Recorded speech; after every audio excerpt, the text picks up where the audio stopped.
बिस्मिल्लाहिर्रहमानिर्रहीम। अस्सलाम वालेकुम नाज़रीन, आप यूट्यूब चैनल देख रहे हैं। मैं इमरान ख़ान हूँ। नाज़रीन, ईरान की रिटेलिएशन के बाद अमेरिका की जंग ख़ास तौर पे डोनाल्ड ट्रंप के फ़ैसलों को दुनिया पागलपन की तरह देख रही है और इसकी वजह से अमेरिका को काफ़ी नुकसान हो रहा है। ईरान ने एक मिथ तोड़ दी है। इससे पहले आपको याद होगा पिछले साल ईरान ने एक और मिथ तोड़ी थी कि इसराइल के ऊपर कोई बम गिर नहीं सकता और वहाँ कोई आयरन डोम नाम की कोई बहुत बड़ी कोई बला है और उसको कोई डिसीव नहीं कर सकता, उसको कोई भी बम या मिसाइल क्रॉस नहीं कर सकता।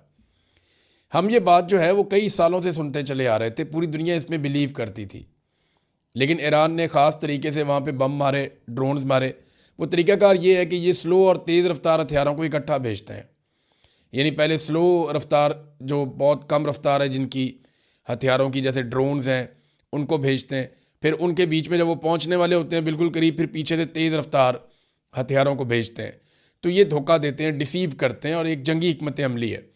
तो पहली मर्तबा हमने देखा कि आयरन डोम को क्रॉस करके इसराइली शहरों में बम गिर रहे थे। तो ये एक मिथ टूट गई थी। अमेरिका को कोई नहीं मार सकता। अमेरिका की बेसेस या उसके बहरी जहाज़ या उसके एसेट्स महफूज हैं, वो दुनिया के जिस मर्जी कोने में जा सकता है। ये भी एक अमेरिका का बहुत बड़ा एक वो बना हुआ था इमेज कि इसको कोई चैलेंज नहीं कर सकता। ईरान ने वो भी तोड़ दी मिथ कि अमेरिका को भी मार पड़ती है, उसके फ़ौजी भी मारे जा सकते हैं, उसके ऊपर मिसाइल भी मारे जा सकते हैं और ये भी मुमकिन है कि अमेरिका के रेडार कम्युनिकेशन तबाह की जाए, उसके अड्डे तबाह किए जाएँ और वो बमों को रोकने में या मिसाइलों को रोकने में कामयाब ना हो। तो ये मिथ टूटने के बाद ना अमेरिका अपनी वक़्त खो रहा है। जो चाइनीज़ प्रोफेसर जियांग है, उन्होंने जो बात की वो ऐसा लगता है कि दुरुस्त साबित हो जाएगी अगले चंद महीनों में या ज़्यादा से ज़्यादा चंद सालों में, कि वर्ल्ड ऑर्डर तब्दील हो जाएगा। अमेरिका की बालादस्ती दुनिया के ऊपर वैसी नहीं रहेगी जैसी पहले थी। ये जो मैंने तमहीद बांधी है, ये कुछ वाक़यात हुए हैं जिनकी वजह से बांधी। सबसे पहले जो एक चीज़ हुई है जो अमेरिका को हिलाकर रख देगी, वो अरब ममालिक की सरमायाकारी के हवाले से है। बरतानवी और अमरीकी अखबारात इसको लिख रहे हैं। ज़्यादातर अमरीकी अखबारात ने इसके ऊपर तहकीकात की हैं। फाइनेंशियल टाइम की रिपोर्ट है।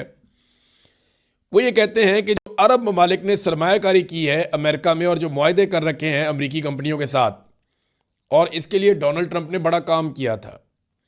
डोनाल्ड ट्रंप ने अमरीका का सदर बनने के बाद सबसे पहले मिडल ईस्ट का एक दौरा किया था।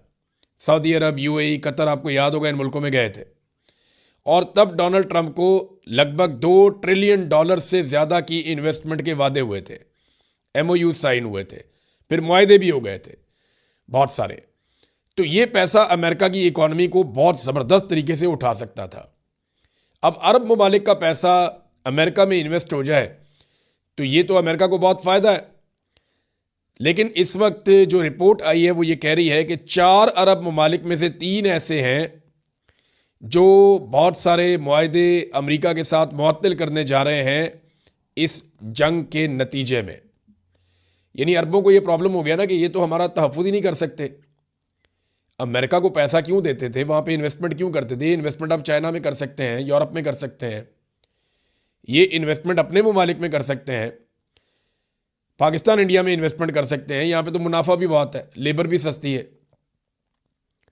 लेकिन ये इन्वेस्टमेंट लेकर वहाँ क्यों जा रहे थे अमेरिका में? क्योंकि उसके बदले में अमेरिका तहफ़्फ़ुज़ भी देता था। तो अमेरिका तहफ़्फ़ुज़ करने में नाकाम रहा अरबों के। अब वो ये सोच रहे हैं, 4 में से 3 मुल्क, ये दावा किया गया है। 4 मुल्क कौन से हैं? सऊदी अरब, यूएई, कतर और कुवैत। अब इनमें से 3 ममालिक ऐसे हैं जो अपने मुआहदे मुअत्तल करने के बारे में सोच रहे हैं और वो ये कर लेंगे। ये इसके अंदर बताया गया कि बहुत इम्कान है कि वो ऐसा कर लेंगे। ये अमेरिका की रीढ़ की हड्डी को हिला के रख देगा, क्योंकि अमेरिका ने अपनी बहुत सारी प्लानिंग और मनसूबाबंदी इन चीज़ों को सामने रख के की है। अब देखते हैं। दूसरा, आपको याद है इंडोनेशिया के सदर ने किस तरीके से डोनाल्ड ट्रंप के साथ बातचीत की थी, जिसकी ऑडियो भी बाद में आ गई थी।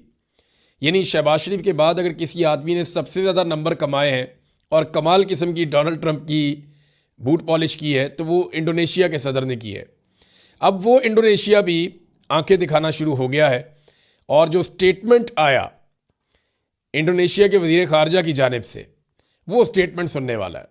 मैं आपको बताता हूँ, उन्होंने डोनाल्ड ट्रंप को धोखेबाज ही करार दे दिया है।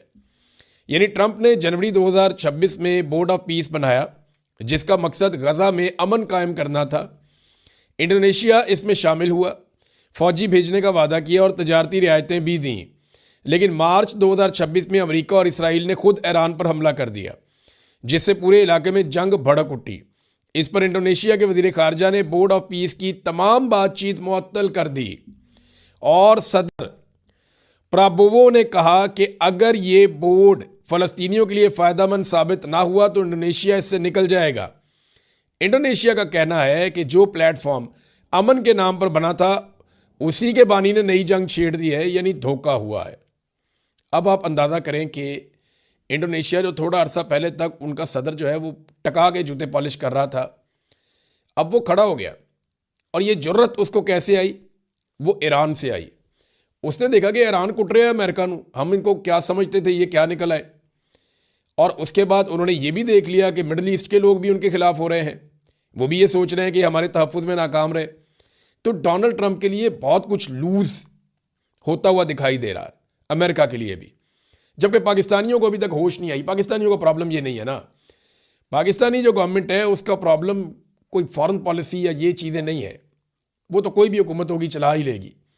असल प्रॉब्लम उनका ये है कि पाकिस्तान के अंदर जो वो गंद मार रहे हैं ना, वो असल उनका मसला है। जो इंसानी हकूक़ की पामालियाँ हो रही हैं, अदलिया को यरगमाल कर दिया है, मीडिया को कंट्रोल कर लिया है, सोशल मीडिया एक्टिविस्ट जो है वो गिरफ्तार किए जा रहे हैं।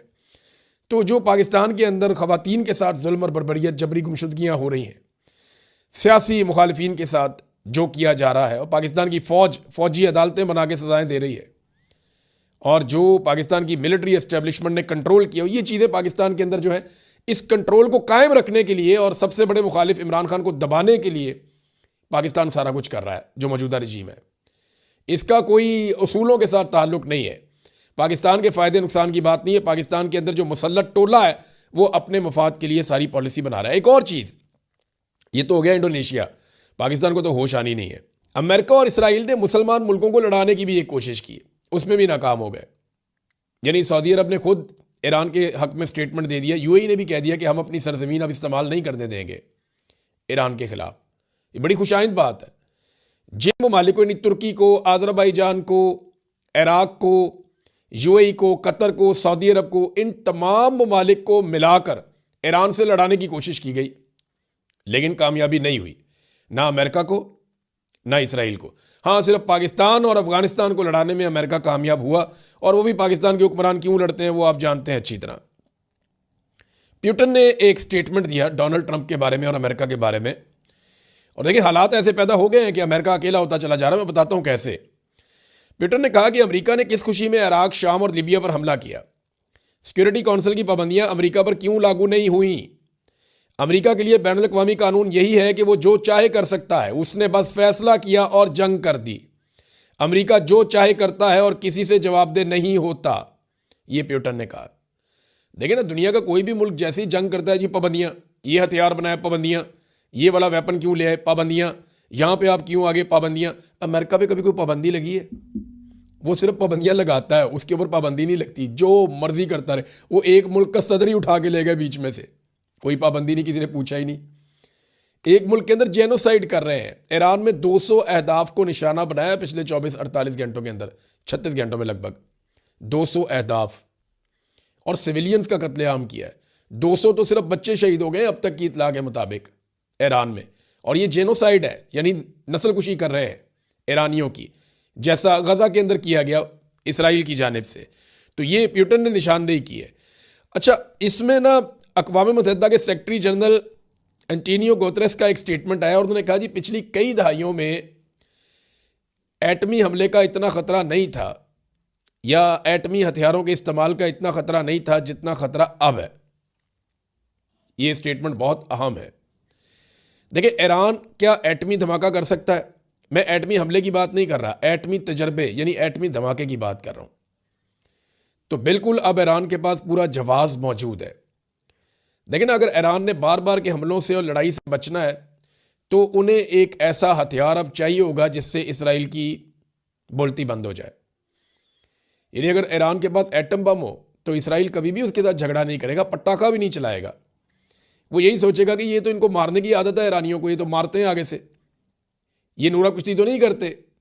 ना ये इंतज़ार करते हैं, ना ये लिहाज करते हैं, तो ये एटम बम मार देंगे। लिहाजा जिस दिन ईरान के पास एटम बम आ गया, इसराइल की तरफ से उसको खैर हो जाएगी और अमेरिकन भी फिर आहिस्ता आहिस्ता पीछे हट जाएंगे, क्योंकि फिर उन्हें सिर्फ कुछ मिसाइल चाहिए होंगे, जैसे शुमाली कोरिया के पास है। शुमाली कोरिया को कोई नहीं छेड़ता, जो मर्जी करे। उन्होंने इंसानी हकूक की पामालियों की तारीख रकम कर दी अपने मुल्क के अंदर। शुमाली कोरिया को एक जेल बना के रख दिया, उस मुल्क से बाहर कोई नहीं जा सकता।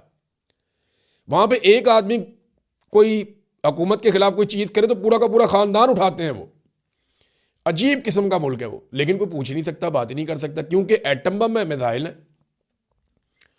तो ईरान को जो है वो ताकत हासिल करनी पड़ेगी और बहुत मुमकिन है कि ईरान कोई तजर्बा ऐसा कर दे आने वाले दिनों में जिसके बाद ये लड़ाई ना सिर्फ ख़त्म हो जाए बल्कि हमेशा के लिए बंद ही हो जाए।